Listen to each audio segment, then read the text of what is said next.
अब जिनका पाचन तंत्र कमजोर है वो क्या करें? पाचन तंत्र के रोग हैं तो सर्वकल्प क्वाथ का पानी पिलाएं दिन भर। इसको कषाय चिकित्सा कहते हैं, इसको क्वाथ चिकित्सा कहते हैं, रस चिकित्सा कहते हैं इसको। यदि ताजा फ्रेश हर्ब्स का रस मिल जाए, जूस मिल जाए तो वो तो बेस्ट है। नहीं तो जैसे भूम्यावला, पुनर्नवा, मकोय, शोनाक, एलोवेरा, वेटाग्रास, किसी को फ्रेश मिल जाए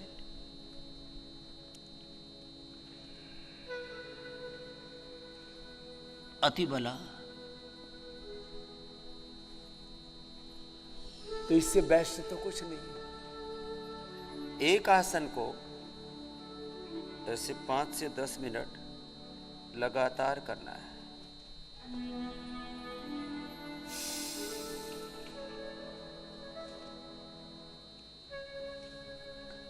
एक बार में पूरा ना हो पाए तो फिर 2-2 मिनट करके 5 बार में कर लेना। पहले ही दिन से पाचन तंत्र ठीक होगा। अब ये बड़ी बात है। दिन भर सर्वकल्प का क्वाथ का पानी पानी तो पीना ही आपको। लगभग 3 से 4 लीटर लिक्विड शरीर में जाना चाहिए। उसमें कम से कम 2 से 2.5 लीटर तो पानी ही होता है। शेष छाछ पी लेते हैं आप, दूध पी लेते हैं, कोई जूस पी लेते हैं, फल आदि खाते हैं, उनमें भी जलीयांश पर्याप्त मात्रा में होता है।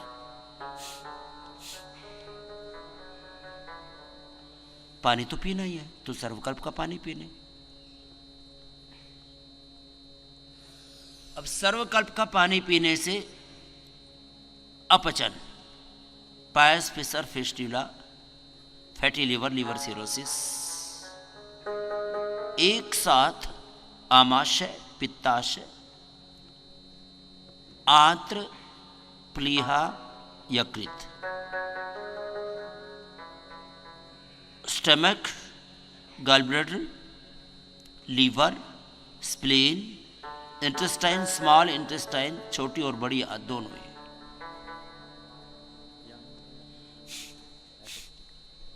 सर्वकल्प मात्र से ठीक हो सकती है। और यदि साथ में कॉन्स्टिपेशन है, हर्निया है, तो कायाकल्प भी पी लें। परमानेंट इलाज है। कायाकल्प पी लें, गोधन अर्क पी लें, खाने के बाद अभयारिष्ट ले लें। शुगर ना हो तो रात को सोते समय गुलकंद खा लें। खाना चबा चबा करके खा लें। खाने के क्रम को थोड़ा सा बदलें। खाने के क्रम में पहले सलाद और फल खाएं, बाद में पका हुआ खाएं। अंत में जो सबसे भारी पदार्थ होता है, हलवा, खीर आदि, कोई भी मिष्ठान आदि खाना हो, वो अंत में खाएं। ये क्रम रखें, चबा चबा करके खाएं।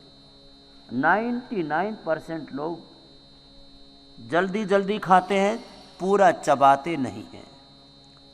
इसलिए नैसर्गिक चिकित्सा के अंतर्गत प्राकृतिक चिकित्सा में सबसे पहले यही बात कही जाती है, दांतों का काम आंतों से मत लीजिए।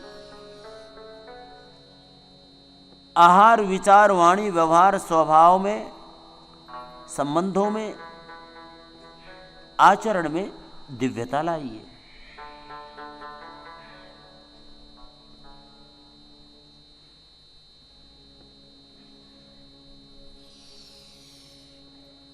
यदि आपका आहार ठीक नहीं होगा तो आपका आरोग्य अच्छा हो ही नहीं सकता।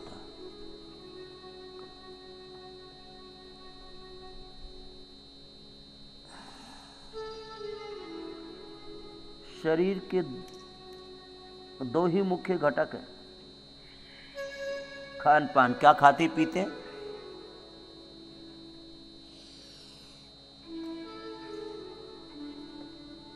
कैसे जीते हैं? खाने पीने का और जीने का, जीवन पद्धति का, दिनचर्या का, आहारचर्या और दिनचर्या का आपके ऊपर बहुत गहरा प्रभाव पड़ता है और इस दोनों की हम अनदेखी करते हैं।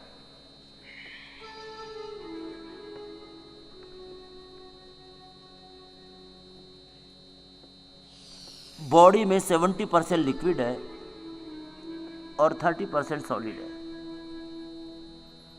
खान पान का, खाने पीने का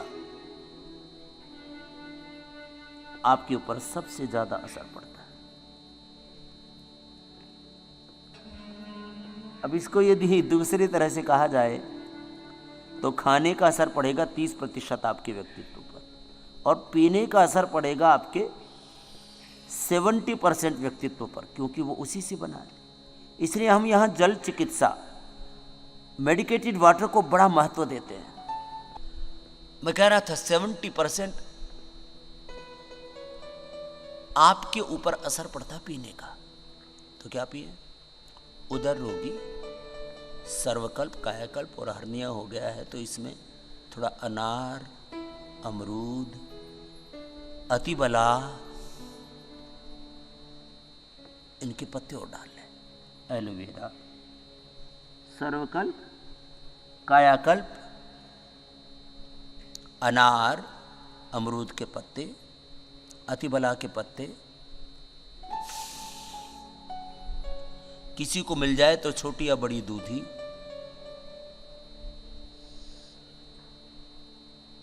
एलोवेरा, वीटाग्रास, इसका जूस पीजिए। जिनको बहुत ज़्यादा हर्निया है, जिनको बहुत ज़्यादा कोलाइटिस है, नाभि धरण डिगी हुई है वर्षों से, तो आप सहज श्वसन के साथ करना अथवा बाह्य प्राणायाम के साथ करना है अभ्यास। अब ये रस पिलाने से पाचन तंत्र के सब रोग दूर हो जाते हैं और ये रस सब खाली पेट पिलाए जाते हैं जिससे कि उनका ज़्यादा असर हो। भोजन के साथ मिलकर के फिर इस रस के ही पाचन होने में समय लग जाता है। औषधि को भी पचाना पड़े तो फिर वो डबल काम हो गया। इसलिए जो अत्यंत प्रभावशाली औषधियाँ, सौम्य औषधियाँ, रस रसायन भस्म हैं जो दी जाती है रत्ती भर मात्रा में, खाने में दे दिया तो खाने में ही रल मिल जाएगा, खाने में घुल जाएगा, फिर खाने से उसको डाइजेस्ट करो। पहले खाने को डाइजेस्ट करो, खाना ही डाइजेस्ट नहीं होता तो दवा कहाँ से डाइजेस्ट होगी? इसलिए खाली पेट दे देते हैं। खाने के बाद, अब खाली पेट लिवोग्रिट खाने के बाद लिवामृत, फिर जिनको जैसे रोग हैं, कोलाइटिस है तो कोलोग्रिट, चितगादिवटी, कुटज घनवटी, कुटजारिष्ट, पाचन तंत्र वीक है तो कुमारी आसव, पुनर्नवारिष्ट,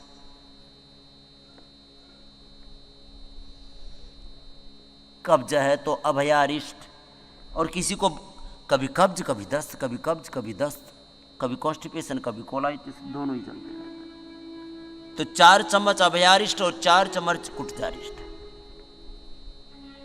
इसको पी ले, पाचन तंत्र एकदम अच्छा हो जाता है।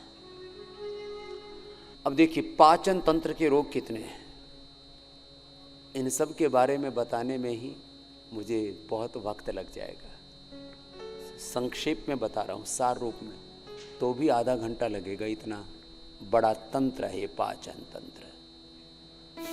पाचन तंत्र कमजोर होने से vitamin D, B12, calcium, iron, omega, अलग अलग प्रकार की डेफिशिएंसी होती है।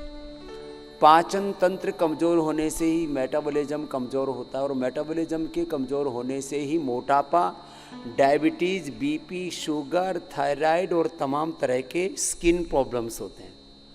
पाचन तंत्र के कमजोर होने पर ही प्रतिरक्षा तंत्र, जिसको आप इम्यूनिटी कहते हैं, वो कमजोर होता है। पाचन तंत्र के कमजोर होने से ही बच्चों की हाइट नहीं बढ़ पाती, उनकी फिजिकल ग्रोथ नहीं हो पाती है, उनकी मेंटल ग्रोथ नहीं हो पाती। अब बताइए, अब ये इतना बड़ा विषय है और दुर्भाग्य से एलोपैथी में पाचन तंत्र के लिए नाम मात्र भी कोई औषधि नहीं है।